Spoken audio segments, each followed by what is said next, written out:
That's a good one. That's a good one. Oh God, it's a toad, son. It's a toad, dude. Let's go. I wake up to a little bit of drool on my pillow, feel like it's gonna be a bad day. What's going on, fans of the OneCast? Pete here. What's up? And your boy Trey.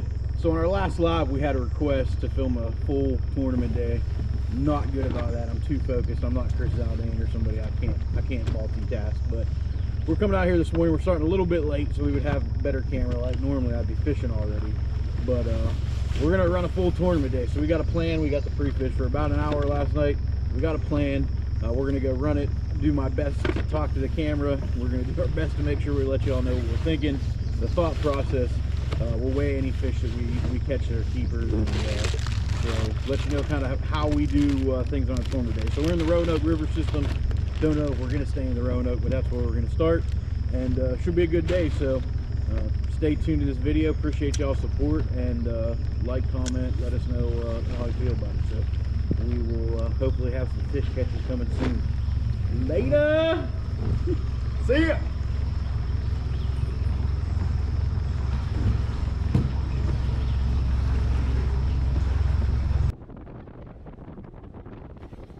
All right, so you heard us talk a little bit about how we had a plan. We were starting like blast off day. So our plan this morning was to run some creeks. We had run the evening before. We got a few bites on top water. We had just a little bit of time to practice. So our plan was to try those creeks, try the pads, try to get that early morning top water bite where we got it the evening before. Conditions, Trey, we had hot, sunny weather. We had a little bit of wind in the morning. It was actually pretty good wind in the morning. Kind of died down as the day went on. And the water was high. It was probably, I don't know, 2 foot, probably 2 foot up, would you say? Yeah, and the reason we wanted to run that pattern, you know, everybody kept telling us that fish the area, yeah, the water's really high, the pad bite is really bad, but you got to keep the fish honest. And so, like Pete said, we let the conditions dictate where our primary location was going to be first thing in the morning. And then, as you guys will see, that clearly changes.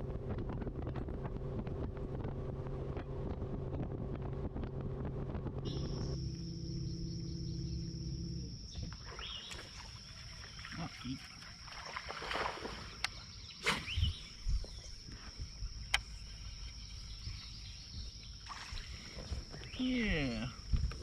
1.6 to start the day. On the scales. Yeah.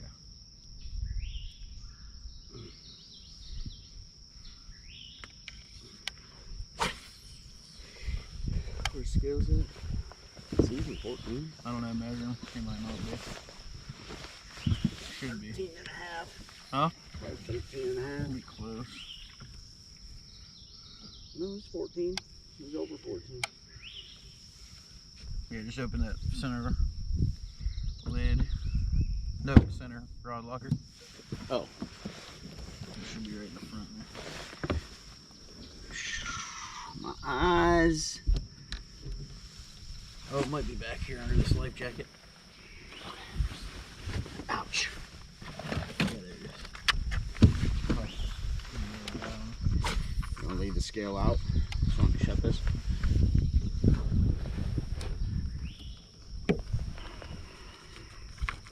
Got GoPro running. All right, small one to start the day. You'll have to zero out. Figure all the. That's fine. You know how to do that, right? Yeah. That's right, you got the same one.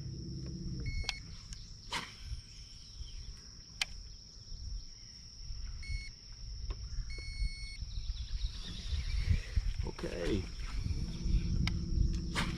1.6. 1-4.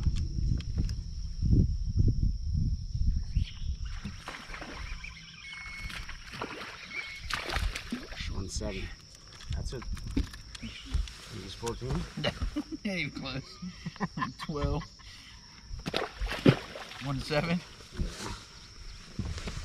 You were on the money, dude. 14 inches are always like 1.6. All right, so we shot out of the canal and we headed upriver. I guess that would be considered upriver because the way that this river sets up is it dumps into the sound, and then to the Atlantic Ocean. So like we said before, the conditions were slick, calm, sunny, water was high. We chose the locations because there's isolated lily pads all throughout these river systems. And, you know, based on a lot of Pete's history and some of mine, that's where some of the best bites are.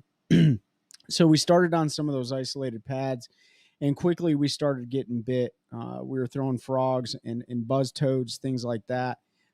But after catching the first keeper, but going through about 5 or 6 different fish and catching, I don't know, maybe 10 or 11 more fish, we realized quickly that the size wasn't there that we were looking for. And so the conditions told us to start somewhere, but the fish started telling a different story. Yeah, those bigger fish just weren't set up where they usually were, where we had been catching them, where I had been catching them. You had caught them a few weeks prior. The water just wasn't right. It was a little bit off color. It was high. A lot of times, if it gets too high down there, a lot of those bigger fish will push to the back of the pads into the woods, because that's where a lot of the bait goes. And we got to see the reverse of that a few weeks later when you and I went, when it was down a little bit more, and those fish had pulled into the pads because that's where the bait was. So we just knew that fishing a tournament, that wasn't the place to be. We weren't going to catch the fish we needed to do well, to put together a bag. So we fished that, like Trey said, the keeper you saw in that video, we fished for maybe another 20 minutes down that stretch, caught a few more fish. They were all undersized. They weren't legal, and we realized we needed to make a change. So we ran out to the big water, and we started fishing cypress and gum trees, targeting like 3 to 6 foot of water, just looking for the right water, the right color, right clarity. It's never really super clear, but you get from that tannic to sort of clear. And so we fished for about another 2 hours, fishing trees, trying different areas, and we didn't get it on the video. I know we said it 100 times, and I think we say it here in a second, but yeah, we were like, we just got to find the right stretch of trees. That's it. Well, you all see what will happen here in a second.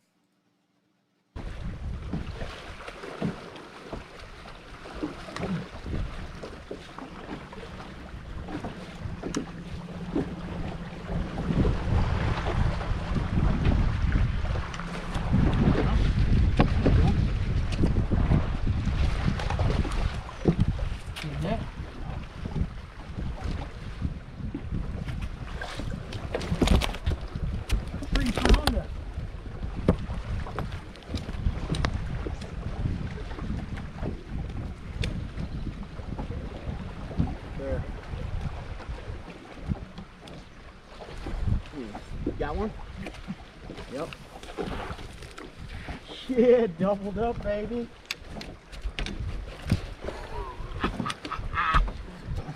Just gonna find that section of trees. Let's cheers the fish. Let me get a picture of us real quick and I'll throw them on the scale.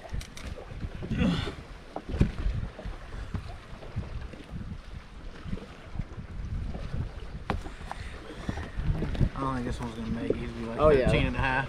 He makes it. Scale, I put him back in here. Oh, did he? Just measure real quick to make sure. Oh yeah, he's 14 all day. Barely. He's gonna be like 1, 2. But we found something.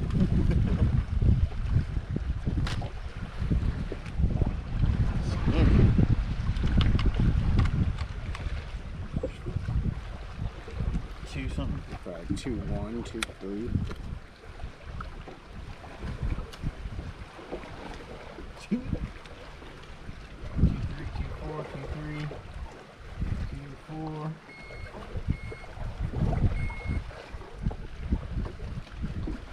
2, 4. You gonna make a pound? Probably 15 ounces.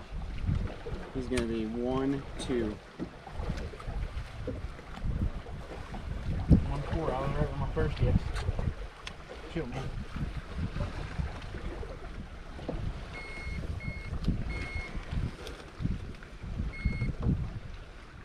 Just like that, anybody watching, we go from 1 in the box to 3.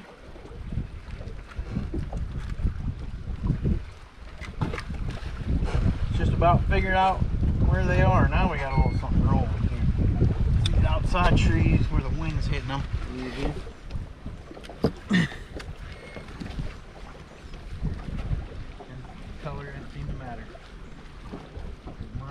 blueback secret. Yours ate a black and blue. Yep. Didn't even feel the bite. Just watch the line start swimming off. Mine was just, yeah, swimming away from the tree.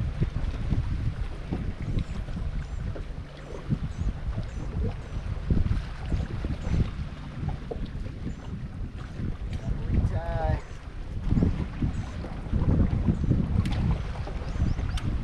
Yeah, down in the mouth, dude. Choke. Choke. Perfect hook set. That's why I don't like using EWG hooks. I like using regular worm hooks. Yeah. I feel like I get a better. I use anything straight that's not fat bodied. I use it straight. I'll use an EWG on like a D-bomb or something. Yeah.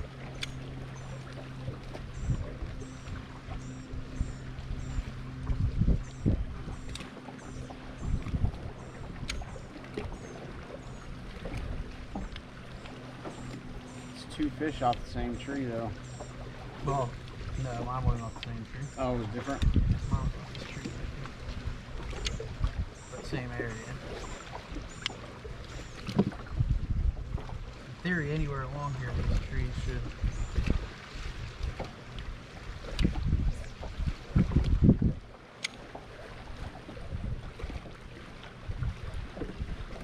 Oh! No, it broke you? I should have retied, bro. Lesson learned, anybody watching. What am I doing? When you know you're supposed to retie, retie. He was on that other tree, the one we hadn't flipped to.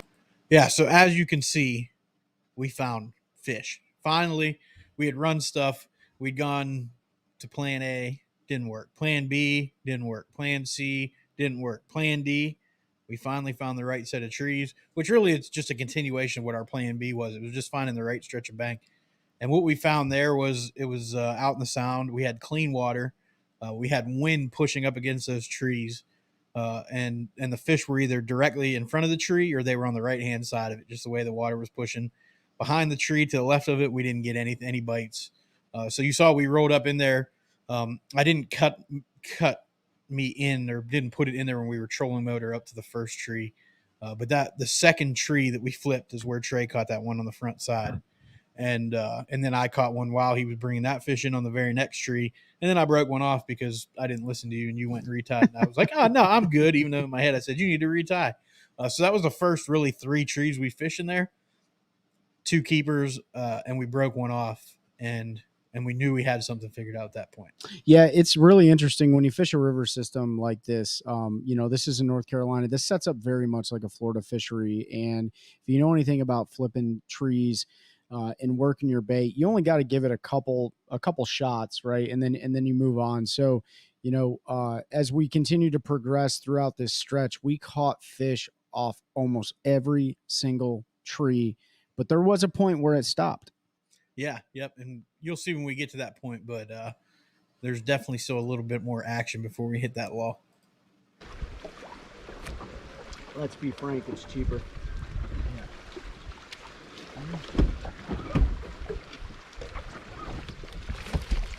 Got another one. Nice. That was first flip to that tree. I saw it.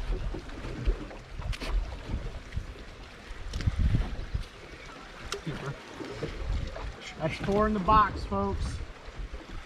4 in the box.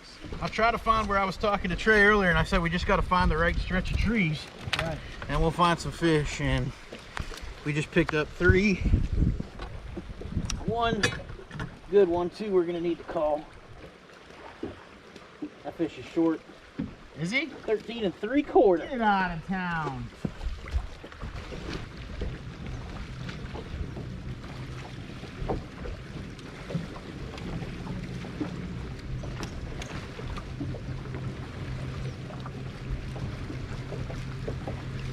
Oh, you got one? Oh, that's a good one, dude.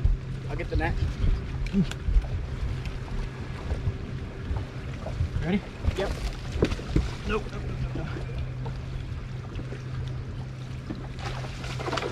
Oh, God. Fuck. Get that out of there. Yeah. Nope. That's okay. There we go. Oh! That's a 5. Close. 4.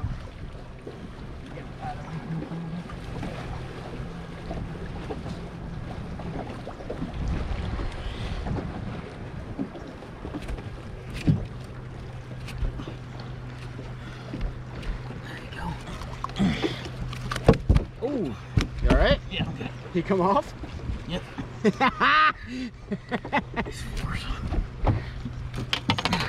Now that's a keeper. Yeah, I'll have to, definitely have to measure that. Here, folks. Now we got 4 bucks. That one we probably won't have to call. I'm gonna say, what do you say? I say 3.9. I'll say 4 too. Probably 3.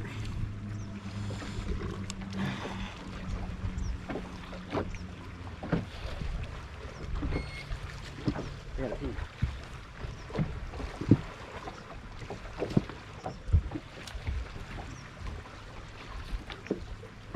He hit 4 and come on, man. 3.9. 3.96.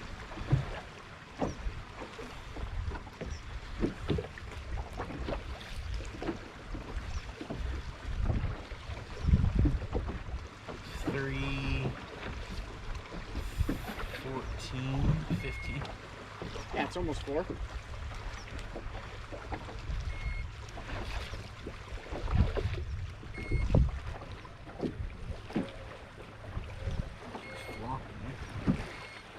So remember this, whatever the wind is right now, Southwest. southwest wind. Let me get a good picture of you too.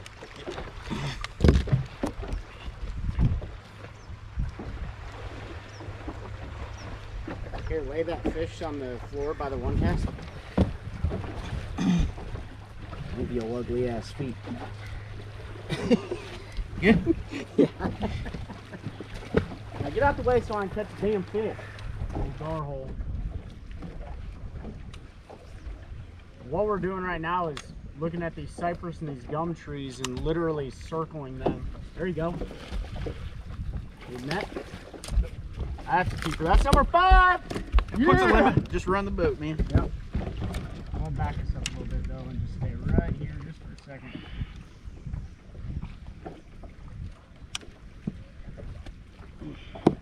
There you go, folks. There's number 5. Skinny. Skinny fish there. But that's a limit. But that gives us a limit. So now, did you put it back in here? Is it not? Is it in there or is it on the floor? It's right on the floor. There it is. We probably got close 11 to 10 pounds. pounds, 10, 11 pounds.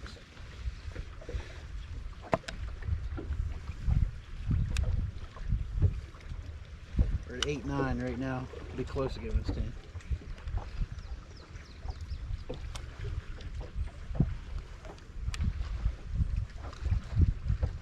Every single one has hit it on the drop.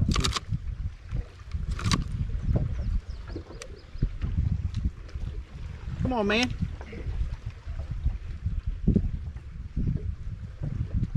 One.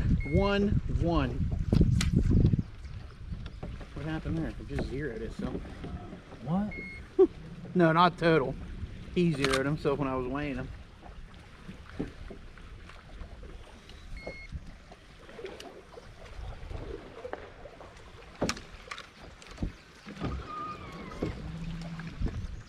Bro, chill so I can get your weight.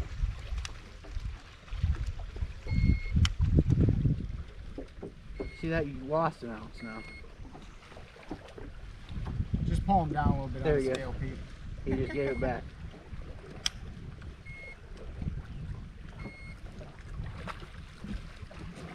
We're at 10.6 right now. So that's a 10.6 limit. I don't know if y'all will be able to see that, but I'll try to make it work.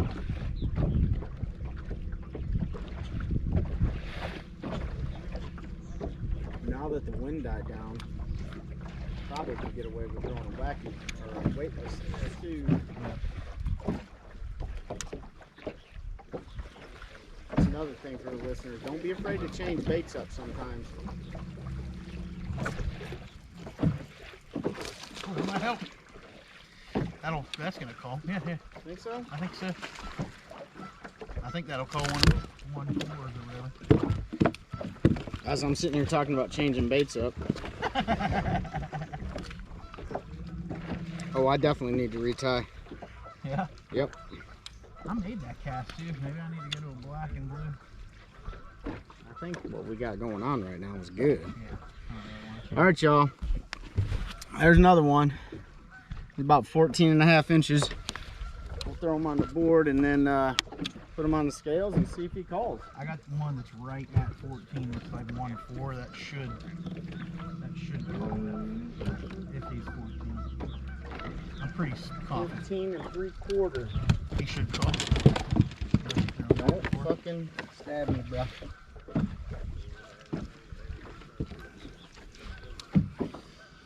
You put the scale back, or is it?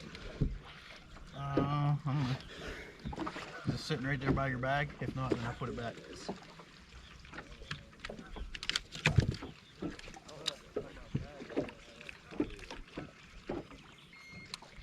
We need to call out a 1/4. I think he'll do it. It'll be close, but that 1.4 was exactly 14 inches. Yep. What do you want to see? 1/7. That gives us 10.78. All right, at this point, we were coming to the edge of fishing all the trees that we wanted to fish, and you know, Pete and I made the decision we're gonna run some new water. Actually, we were gonna fish behind ourselves, but at that time we had like, I don't know, 2 or 3 boats pull in. Yeah, we had just called. We called about 100 feet. I want to say feet, 100 yards really, along the stretch before that, which is the last catch you saw. It put us at like 10-7. Mm-hmm. And we fished another 100 yards and hadn't got bit.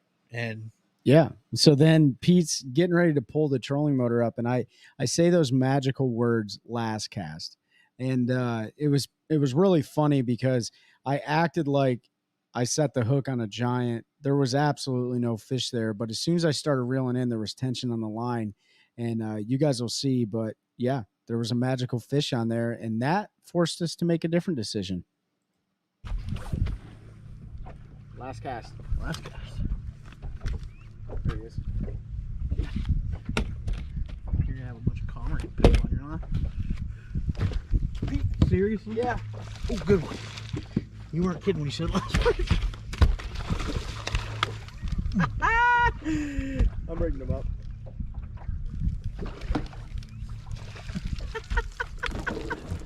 That'll call. Not a giant, but it'll call. Dude, I didn't even know I had a bite. I just started reeling it in.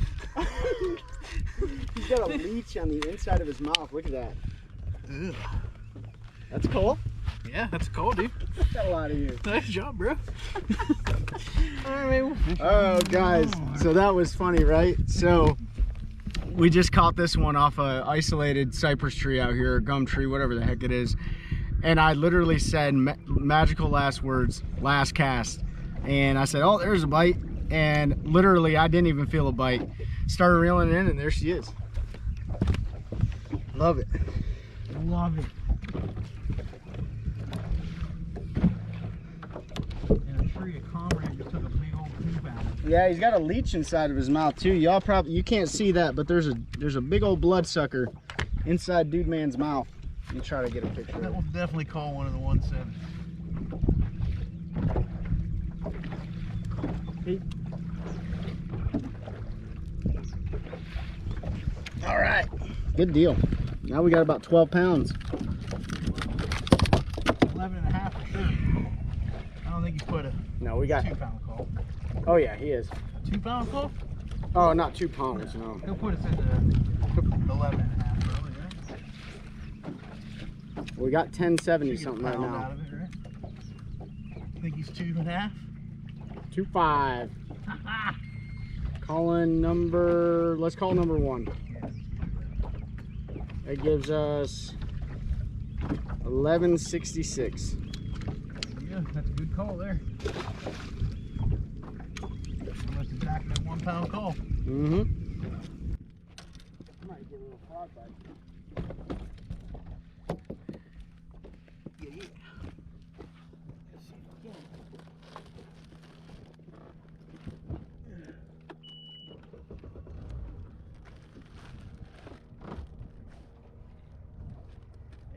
Shit here to hit.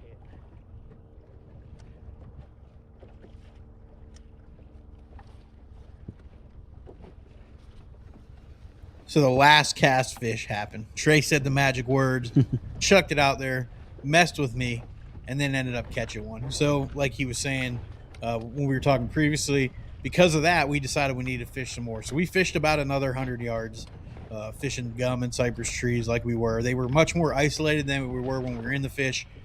We wanted to go back and run back through that area because I knew we could pick more up. But like Trey said, 3 boats had watched us go through there and dismantle the fish, catch a bunch in there, and they slid right in there. That's right. Those So- whole buzzards. The whole buzzard slid right in. So it was getting hot at this point. It was close to 11:30, right around there. And I made a decision. I said, well, and I asked you before we did it, but I said, let's make a long run. Let's go fish a section of the river up where I usually do pretty well in the afternoon when it gets warm. We run up there and end up catching one short fish. No, I'm sorry, it wasn't short, but it didn't help us. It didn't help us at all. It was the only bite we had on that whole stretch. You'll see it in the clip coming up, and so that didn't work out. And then we made the decision to run to another creek next to the one we started on in the morning, because a lot of times the creek we fish in the afternoon, when the sun gets up and it gets hot, those fish will move into the pads there. So the next clip of a fish you're going to see was up the river, and then we run to a creek and fish, which there's no video of, but after you watch this fish catch, we'll come back and we'll talk about why we made the decision to make another move to try to figure out what was going on.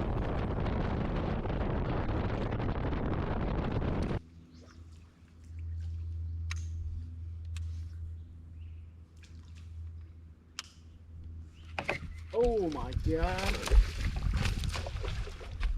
That's your call? Maybe. No. He may. He might not be 14.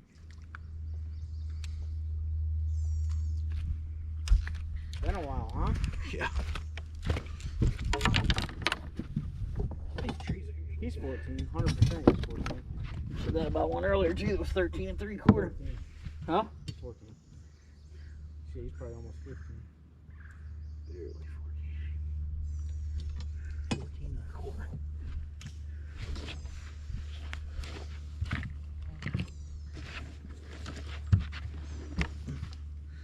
See if he helps. I think he's I going think he to. will. I think he'll call that 1.7 out. Maybe. Because he's probably 1.8. We have 2 1/7s now. Do we? I thought we called Oh, that. no, we only have one. A Only 1/7 and a 1/11. Yeah.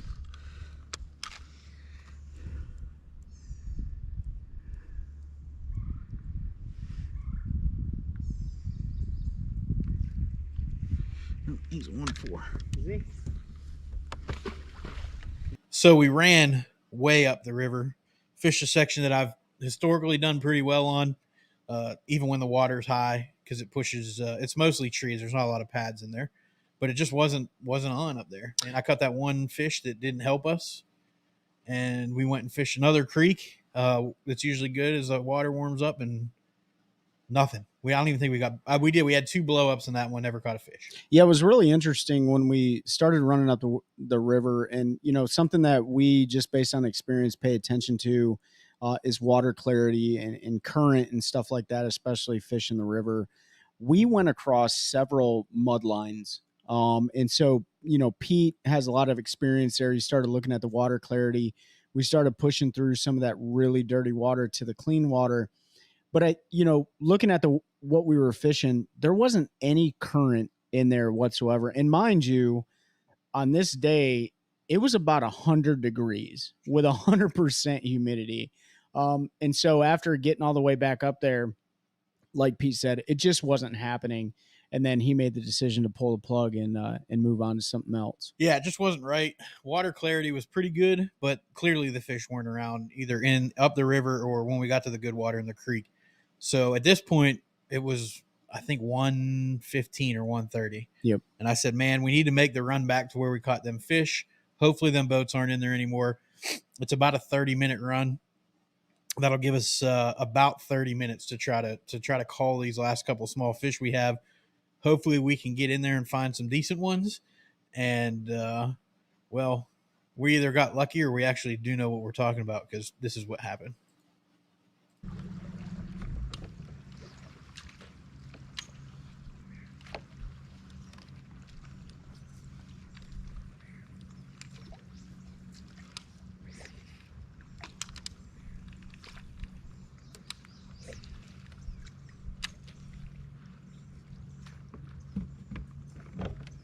Oh, got him.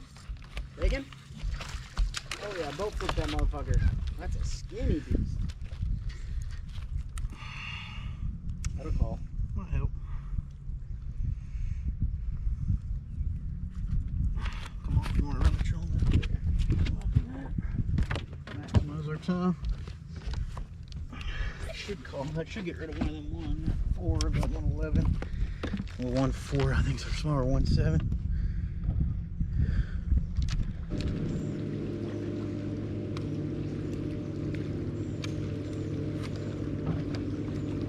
Got one. There you go.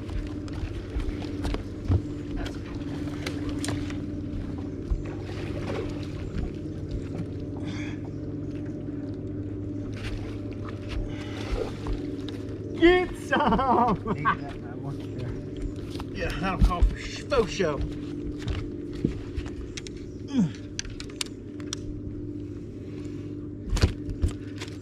1,000% this is a tournament winning pattern today. That's a 2.5. Yeah, that'll be a good call.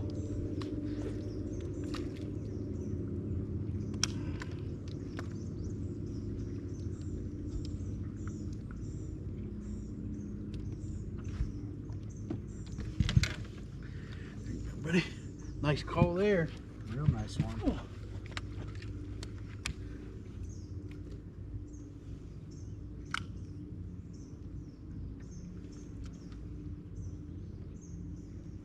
Short level 1-9. I think 1-9 is going.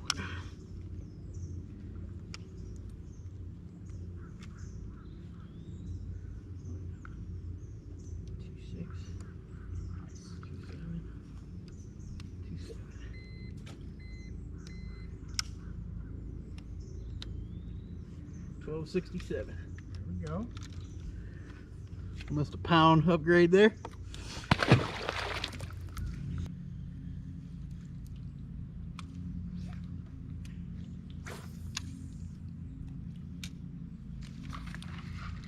Oh, he got you. Oh, dude.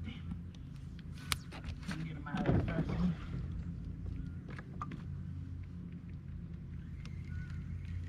Take the front. I'm pulling down. I don't want to miss any of this. That was a call. Huh? I don't know. That wasn't big enough to call. What do you? Over 111. That would have been about the same size. So we made the run back to where we had found fish.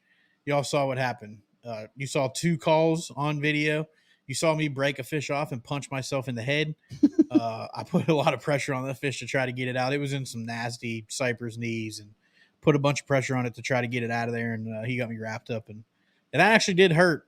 It's a miracle that I didn't cuss. We managed to only cuss twice, which was good. Twice on camera. Twice that made it into the final cut. There was probably a few more, but we had another call that we didn't get on camera because anybody, if you've worked with GoPros and stuff, I mean, I was surprised they made it as long as they did. I know it lasted long. So the last 10 minutes, maybe, we had to fish before we had to run back to weigh in. We called again another 1.5 pound call and put us at 13.5 for the day. So I wasn't upset with that. I don't really, and I'll give my tournament philosophy. We'll talk here for a minute. I'm sure you can give yours, but a lot of guys you'll see when they're talking about fishing a tournament, they're going to a body water. You'll hear them say like, "Oh, I want 20 pounds. I want 20 pounds." I never put a weight. I might know what I need realistically based on time of year, blah, blah, blah. But my goal is never to go catch X number of pounds, because when you do that to yourself, it makes tournament fishing really tough. And I used to do that all the time. So my goal is always 5 keepers. From there, I can upgrade. I can do different things. But when I first get in there and I start fishing, I want to catch 5 legal fish. And we did that. We were able to upgrade several times. It was a tough day. Nothing was given to us. We definitely worked. I'm not going to use all the cliche. It was a grind. We went out there. It was actually not It a really was. grind. We caught a lot of fish. Yeah. We caught a lot of short fish. We didn't put a bunch of short fish catches in here because it's not super relevant to our decisions. But I don't know. What are your thoughts when you fish a tournament, Trey? I also don't put a weight. You get a lot. So you can create your own dock talk, and so when you're looking at like post tournament weights and stuff like that, yeah, you can get a good idea of like what the margins are and what you probably would need in order to get a check or win or whatever the case may be. But you really put a constraint on yourself. At least I feel like I do. So first goal of the day is to develop a decision on what you're going to do. Secondly is to be adaptable and be flexible. If the conditions are telling you something, if the fish is telling you something, or if your gut is telling you something, it's all about making those decisions and then catching five. And I really do believe like when you get that first keeper in the boat, it does put your mind at ease. And then the hardest thing for me is catching five. I don't know why it is that way, but it is. But we actually caught a lot of fish. So, hopefully we ran through our decision-making process, and there are so many variables that go into making decisions, and you're never going to know if they're good ones or bad ones. It's just like, hey man, do I have the experience? Are the conditions the way I believe they need to be? Is the fish telling me what the fish needs to tell me? And then you just make the most well-informed decision. And then if it doesn't work out, like you saw in the video, we made a bunch of different decisions, and sometimes fishing old water, something that you already fished previously where you believe it's going to reload based on the wind, based on the bait, based on all that stuff, it can work out. Yeah. Or sometimes it can't work out. Yeah. When we went back to that area where we caught, I think every fish we ended up weighing in our final bag came from that stretch of trees where you saw us catch most of the fish. What we knew there was going to be, like, we knew when we were going back to, like, we're going to go back out there and we're going to catch more fish. Like, they're going to be there. And what had happened was it reloaded. It seemed to reload with better fish, but a ton of bait had pushed in there. A ton of bait. There was bait flickering everywhere. There was fish chasing everywhere. Bass and gar in there. Probably Flounder. Some stripers. Yeah, we caught a flounder. Like, everything had pushed in there because of the bait. The wind had slacked off a fair bit, and those fish, the bait had just gotten pushed in there, and they were there. So the fish were in there feeding. We knew they were there. The better fish, we hit a window that they were feeding, and this was really a great day to do this because we had to make decisions. We didn't get to do what we wanted to do. We wanted to go and do what I did the weekend before and catch 20 pounds on a frog. Yep. And it just wasn't there. And we could have ran pads all day, and we probably could have caught 5 keepers and would have had like 6 pounds, 7 pounds, and that would have been what it was. But we were able to make a decision, make a move. We had our hand forced at one point, having to make a long run because people moved in and fished, the area that we wanted to stay focused on just because they saw us catch fish, which it happens. That's something. That's one of those uncontrollables in tournament fishing. One thing in tournament fishing is control what you can control. You can control retying, which I didn't do a great job of at one time. The second one wasn't a retie issue because I'd actually retied right before I broke that fish off. You can control where you fish. You can control the baits you're throwing. You can't control what other people do. You can't control the weather. And you just have to fish what you're given. And that's what we did. And like I said, it ended up with 13 and a half pounds. We had some friends out there fishing that day. And we had better bags than all of them, the ones that we talked to. So, if we were fishing against them, we would have won the tournament, but we did win the tournament. We did. We won. It was a team tournament. We were the only team in it, so we couldn't be beat. But no, we had a lot of fun making this. And hopefully my editing isn't too terrible. I'm learning. We edited this, took a couple weeks after to actually get out there. Some of that was by design because I did have a tournament out there between then and now, and I didn't want to put everything out there that I had been doing before fishing that, just because you want to keep some things close to the vest. I don't mind sharing some information, but not right before I compete against guys and gals. So I think one of the things, and not to cut you off, but one of the things about where we were fishing, and this isn't like this on all bodies of water, but the accessibility to certain areas based on the weather conditions is a huge factor. And on the day that we won our tournament within ourselves, we had the access, and you guys see that a lot with like the northern fisheries or places like Santee Cooper, or some of the Florida fisheries, where if the wind is just right and it's blowing just hard enough out of a certain direction, it makes a lot of water inaccessible. And so as Pete is practicing, because this was practice, right? We fished a simulated tournament, but he was also practicing for his upcoming derby. He has to take those variables into consideration and really pay attention to where the wind's coming from and how fast it's blowing. And so developing multiple plans of action and being able to identify when you need to put that plan into play is really what separates you from the rest of the field, if for a lack of a better terms, right? Yeah. So, don't beat yourself up if you're not getting bit. If you're not getting bit, go with your gut a lot of times and make those decisions where you're like, you know what? I've seen this before, or you may have not seen it on that body of water, but you've seen it in similar situations, and roll with that and fish your strengths, right? So it's just one of those things, and hopefully putting this together really educated people. And please reach out to us if you have any questions. Yeah, comment below any questions you have. We appreciate y'all taking time to watch, and we'll continue to grow a culture of anglers helping anglers, one cast at a time. That's a good one. That's a good one. Oh, God, it's a toad, son. It's a toad, dude. Let's go. I wake up to a little bit of drool on my pillow, feel like it's gonna be a bad day.